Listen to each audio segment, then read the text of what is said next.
Do you really need a publisher to make your indie game successful? It's a difficult question to answer, and for the longest period of time, I used to always think no. I used to think anything a publisher can do, I can do as well. I just need to put the hard work and the effort in.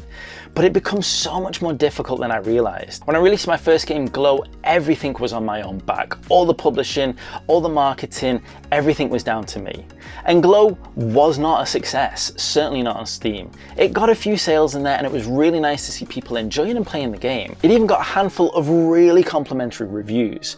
This was not a financial success, but for me as a game developer, it was a true success to build my motivation and to build my confidence. However, I was always left wishing and hoping that it could have been a bit more of a financial success. I wanted to be able to branch out to consoles as well, consoles like the Nintendo Switch and the PlayStation 5. It wasn't until a few years later that I came across EastAsiaSoft, and I was actually looking through their website because I was actually looking to buy some video games, but I noticed the publish your game option, and I thought I'll have a quick look at that. I looked through the form, it seemed pretty simple, and I had everything I needed because Glow was already released and I had all the marketing materials. 3 months later, EastAsiaSoft published Glow to the PlayStation 5, the PlayStation 4 and the Nintendo Switch. With their whole marketing campaign behind it, it even got featured on the PlayStation YouTube channel, which was a huge moment for me. Now, although EastAsiaSoft as a publisher took a percentage of those sales, a reason why I originally thought not going for a publisher wasn't a great idea because I wanted to have 100% of the money for the game that I'd made.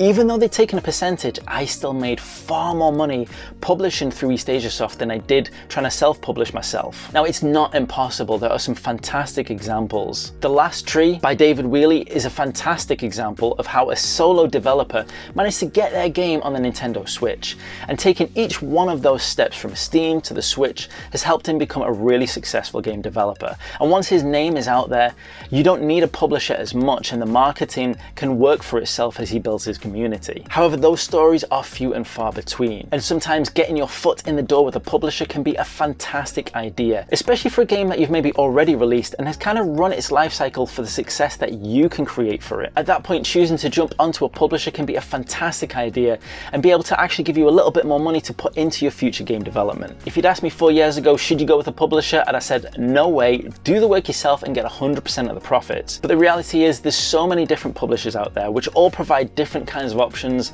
There's almost always something that can satisfy your need if you are struggling to find your success.